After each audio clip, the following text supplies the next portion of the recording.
Merci de nous rejoindre pour la section invité du soir qui reçoit habituellement les vendredis Irénée Agossa. Avec lui, nous allons parler de la rage et de la ruse, ce concept attribué à tort ou à raison au régime de la rupture et qui soulève quand même des interrogations que notre invité va nous aider à élucider. Bonsoir Irénée Agossa. Bonsoir, madame. Alors, dites-nous d'abord, que signifie concrètement la rage et la ruse dans le contexte politique béninois? Merci. Nous allons d'abord préciser que la rage et la ruse en politique n'est pas inventée par les Béninois. La rage et la ruse existaient depuis l'origine des temps. Donc, c'est une aberration de dire que c'est je dis, une invention de la classe politique béninoise. Ça existait depuis. Voilà. Et quand nous parlons de la ruse, il faut définir ce que c'est que la ruse réellement. La ruse est une stratégie fine, souvent dissimulée, utilisée pour atteindre le but sans confrontation directe. Donc, c'est ça la ruse. Mais en politique, elle offre aux dirigeants une marge de manœuvre sans dévoiler leur intensité. Leur intention plutôt. Donc, sans dévoiler leur intention. Donc, c'est ça la ruse. La rage est une passion dévorante. Elle est l'expression de la force, de la détermination. En politique, la rage, c'est la détermination inflexible de faire passer les réformes malgré les oppositions. Parce que dans un système, vous pouvez avoir bien des gens qui, malgré la bonne volonté des réformes, qui s'opposent, bien sûr, à vous et fait ralentir, bien sûr, les réformes. Donc, quand vous voyez avec cette définition, comme je le disais, la rage et la ruse en politique existaient depuis. La preuve, déjà, bien sûr, bien avant, en Europe, Machiavel donnait les conseils au prince pour dire au prince qu'il doit être un renard pour pouvoir connaître les pièges. Il doit pouvoir être un lion pour faire peur au loup. Ça, c'est le principe de la ruse et de la rage. Donc, attribuer le principe de ruse et rage ici, comme on le dit au président Diogbenou ou bien à la rupture, c'est totalement faux.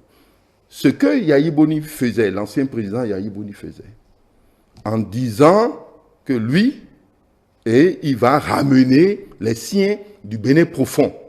Il était dans un esprit de rage. C'est ça. Il était passionné par son pouvoir, il était dans l'esprit de rage. Et quand il dit qu'il serait pasteur et il est devenu président de parti, c'est une ruse. C'est une ruse. Il a dissimulé ce qu'il veut faire et il est parvenu à son objectif sans affrontement direct. On peut donc comprendre que la ruse et la rage, on leur place en politique. On le place en politique. Et donc, vous comprenez que cela n'a pas été inventé par quelqu'un. Ici, on l'attribue à tort, vous l'avez déjà dit, et à la rupture. Donc, la ruse et la rage existaient depuis en politique. Justement, depuis 2017, ces deux thèmes ont été associés au régime de la rupture. Est-ce que vous pensez que cette association est fondée? La rupture, d'abord, il faut dire que beaucoup ne perçoivent pas ce que ça veut dire. La rupture est l'action de rompre avec un ordre établi, un système établi. De rompre de façon radicale avec un ordre établi, un système établi. La rupture a été faite, par exemple, en 1972, ici, avec la Révolution. La rupture a été faite par Thomas Sankara avec son apparition à la tête du Burkina Faso, de la Haute-Volta qui est devenue Burkina Faso. C'est une rupture radicale. La rupture se faisait. La rupture a été faite par la Révolution française. Vous avez vu comment il y a eu rupture. La rupture aussi existe en politique. Mais la rupture, c'est rompre de façon radicale. Et cela va passer par la ruse et la rage. Non, attendez, vous allez comprendre ici que dans quel contexte il y a eu la rupture ici. Quel est notre contexte? Nous sommes dans un contexte où, en fait, on était dans une situation de manque de confiance. Donc, le régime de la rupture est né dans un contexte de méfiance dans notre pays. Méfiance envers la classe politique traditionnelle, jugée corrompue et inefficace, dans un contexte où les institutions, je dis il faut voir tout ça, les institutions traditionnelles de contre-pouvoir pouvaient entraver la mise en œuvre rapide des réformes dans notre pays. Et cela se constatait. Il fallait donner de l'argent au Parlement, aux députés élus, pour qu'ils puissent voter le budget. Il fallait aller dans le système du clientélisme, donner un poste de député ou un poste de ministre, un poste de tel à telle personne qui est issue d'une petite circonscription électorale et qui est le seul élu député de sa circonscription pour qu'on vote un projet, le financement d'un projet. C'est dans ce contexte que la rupture est née. La rupture a dit qu'il faut finir avec. Donc, pour le président Talon, qui est un leader réformiste, la promesse électorale, c'est-à-dire les promesses électorales, engagent celui qui les a faites. Et c'est ça ce qui est important. Et doivent être concrétisées.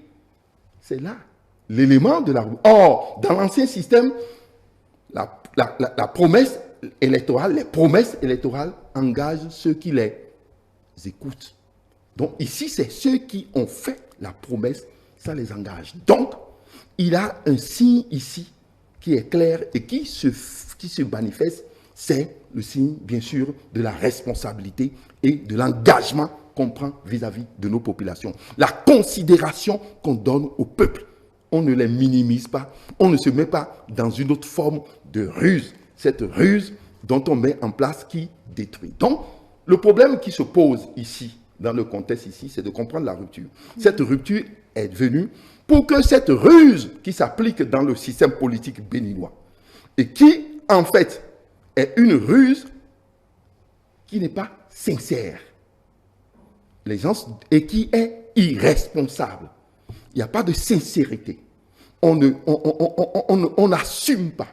Avec une rage qui manque d'autorité. Une rage qui manque d'autorité et une rage qui manque de passion. C'est surtout ça. Ils ne sont pas eux-mêmes convaincus du fait qu'il faille même appliquer ce qu'ils veulent appliquer. Donc, il n'y a pas de conviction. À cela maintenant, ici, dans la rupture, on oppose à la ruse qui n'est pas sincère et qui est irresponsable, la sincérité et la responsabilité. C'est ça la différence. Et face à la rage qui n'est pas passionnelle, on oppose maintenant une rage passionnelle et qui est encadrée par la légalité plutôt républicaine. C'est ça la différence. Donc, voilà les deux types, en fait, qui sont dans le pays. Donc, vous allez comprendre avec moi que, en réalité, ceux qui sont dans le concept d'antan ne veulent pas accepter la rupture au niveau de ce qu'ils manifestent, c'est-à-dire la ruse et la rage qu'ils manifestent, eux, dont j'avais parlé tout à l'heure, et veulent que nous soyons dans des situations que nous avons connues entre-temps.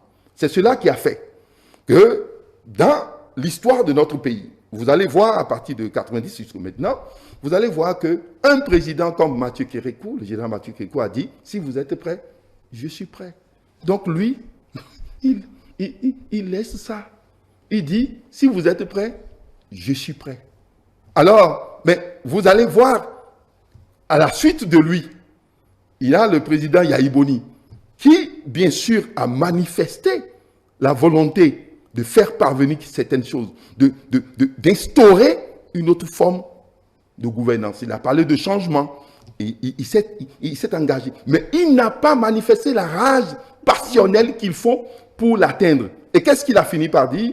Je vous aime, je vous aime, je vous aime, pour permettre à ce que tout se déroule dans le désordre.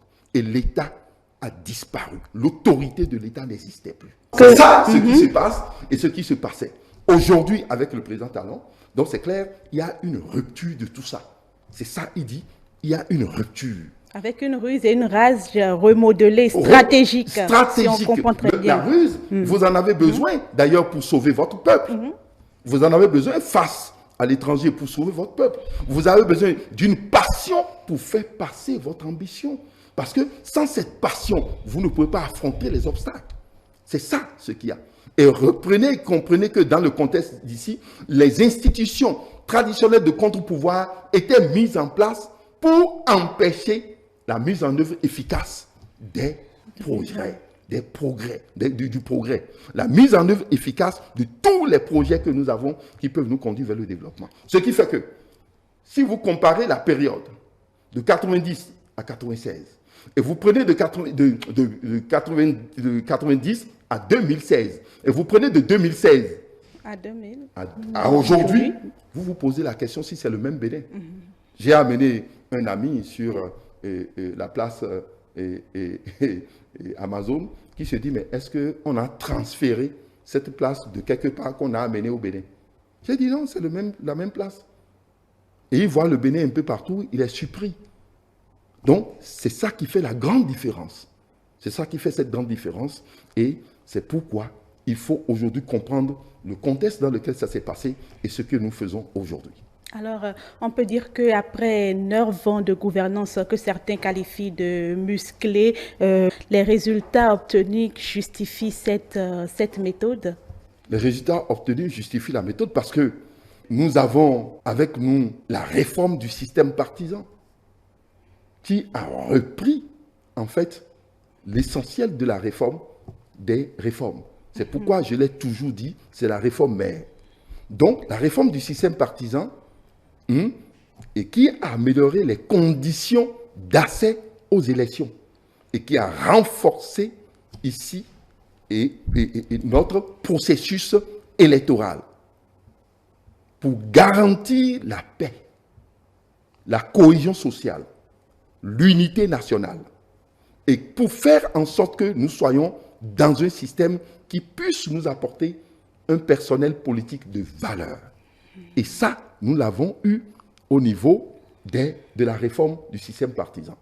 Et au niveau du système partisan, ce qui nous permet ici d'aller dans le concret, c'est d'avoir un cadre politique digne du nom qui nous empêche de tomber encore dans les failles d'antan, c'est-à-dire les partis régionaux que nous avons eus avec Aomandegbe, Manga, Akpeti, qui ont été enterrés par la Révolution. Il ne faut pas que notre multipartisme nous amène encore à ça.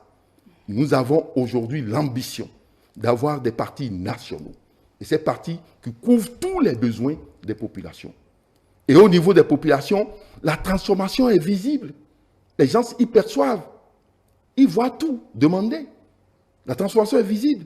Donc, vous allez voir les réalisations infrastructurelles. L'industrialisation.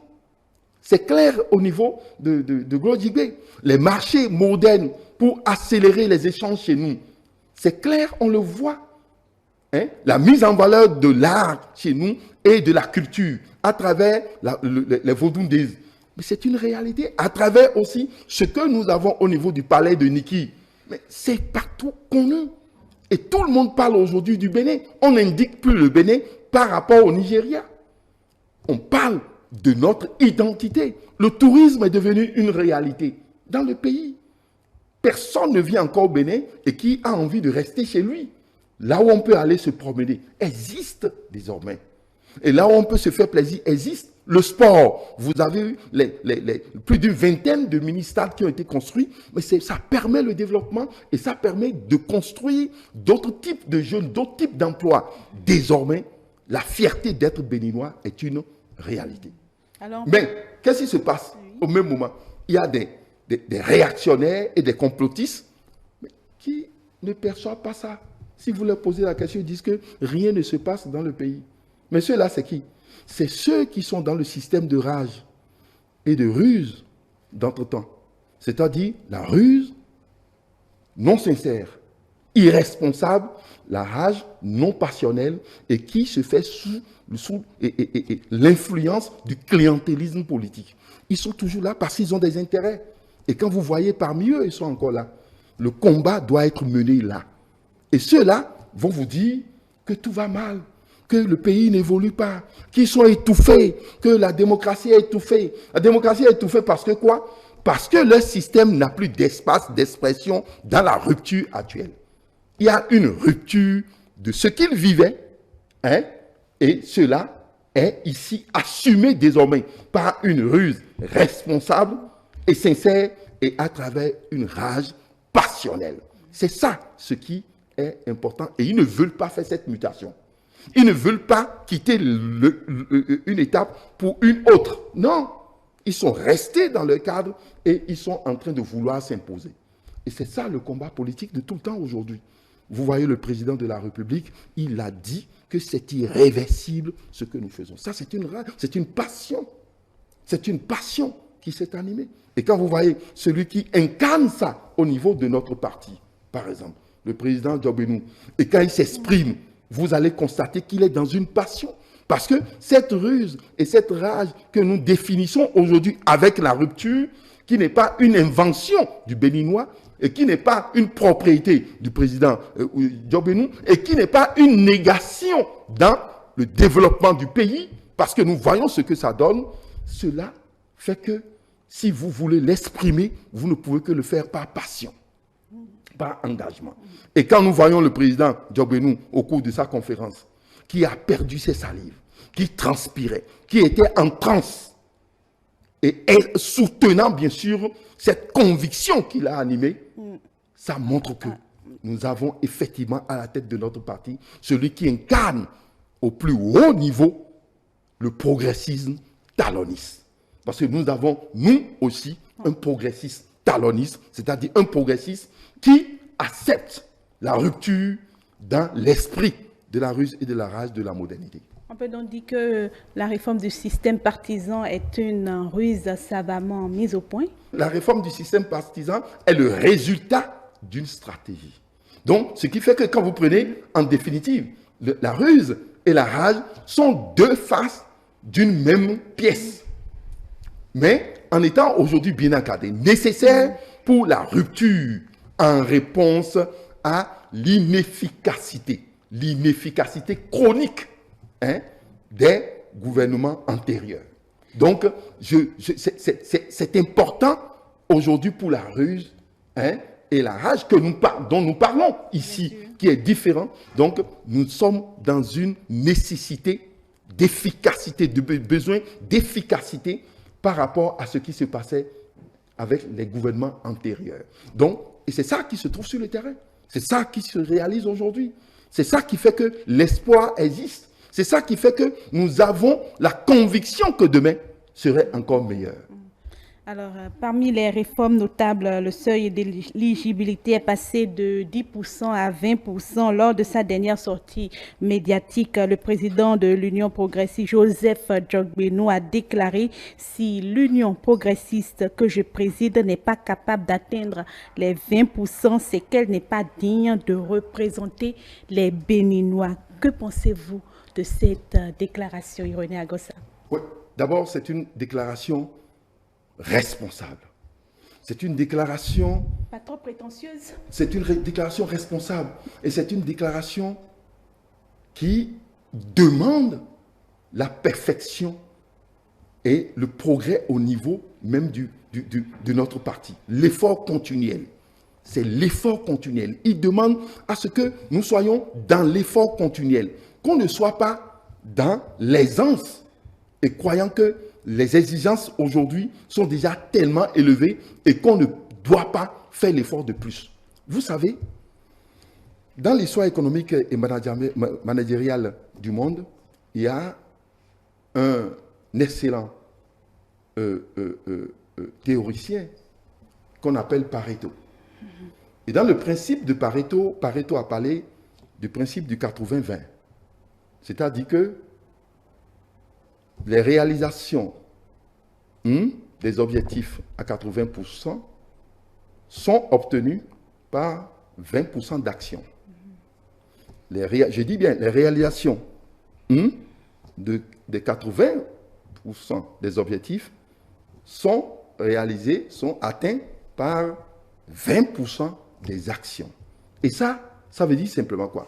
Tout ce que vous faites, madame, quand vous prenez toute l'action que vous menez dans une journée, et quand vous fixez un objectif, à peine vous consacrez, si vous prenez tout ce que vous faites, à peine 20% de ce que vous faites sont consacrés à ce que vous voulez atteindre comme objectif.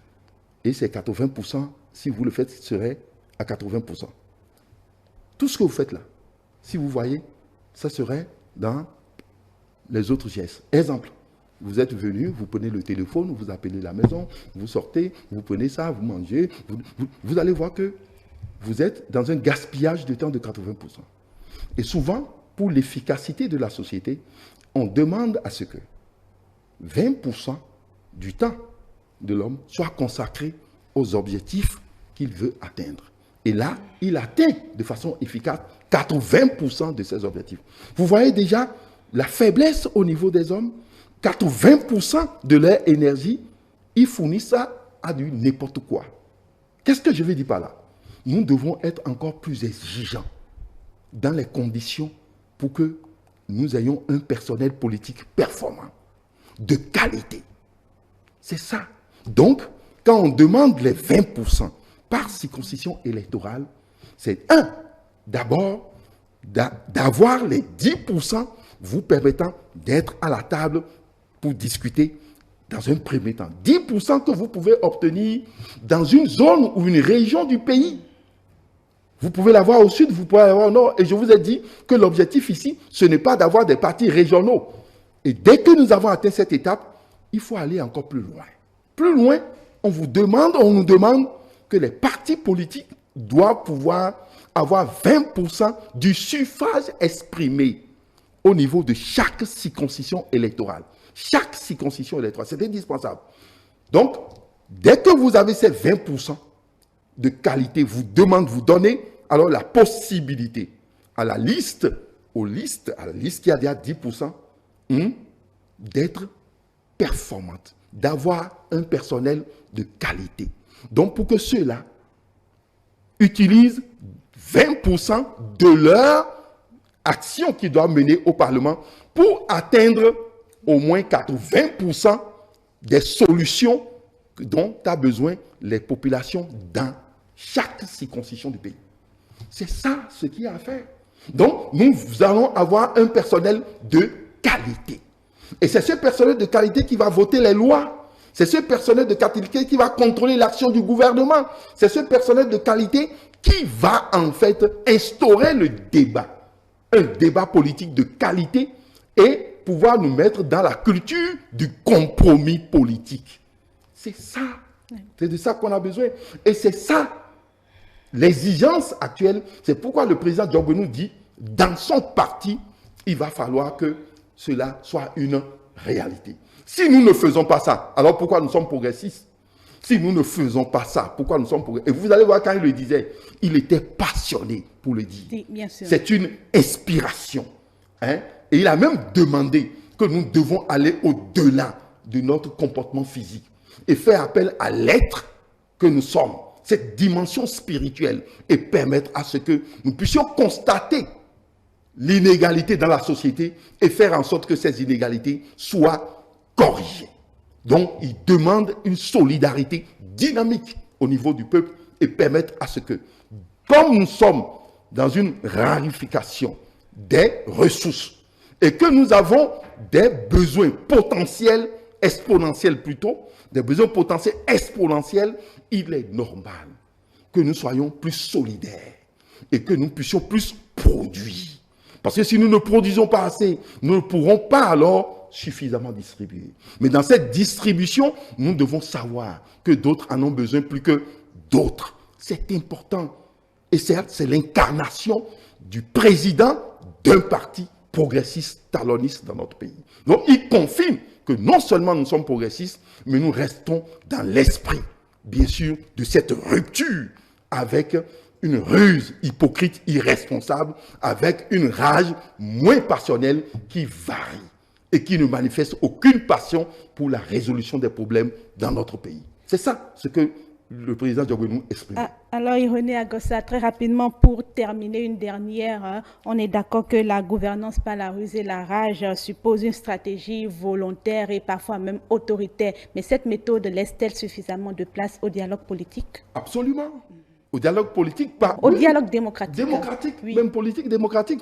Mais pas avec les réactionnaires. Les réactionnaires sont en déphasage, pas avec les complotistes, mais pas avec ceux qui, en fait, sont des gens qui disent que la ruse, pour eux, c'est plus une négation du développement. La rage, pour eux, c'est une faiblesse de l'État. Et c'est une agression vis-à-vis des autres. Non, ce n'est pas avec eux, puisque ceux-là ne sont pas dans la logique du progrès. Ils ne sont pas dans la logique du progrès. Nous demandons seulement que ceux-là fassent la mutation possible et que cela soit une réalité pour le pays. Donc, mais pour tous les autres, c'est un dialogue. Le dialogue est permanent et que tout le monde peut le faire. D'ailleurs, s'il n'y a pas ce dialogue, aujourd'hui, l'opposition n'aura pas le deuxième vice-président de l'Assemblée qui soit de l'opposition. Donc, il y a le dialogue.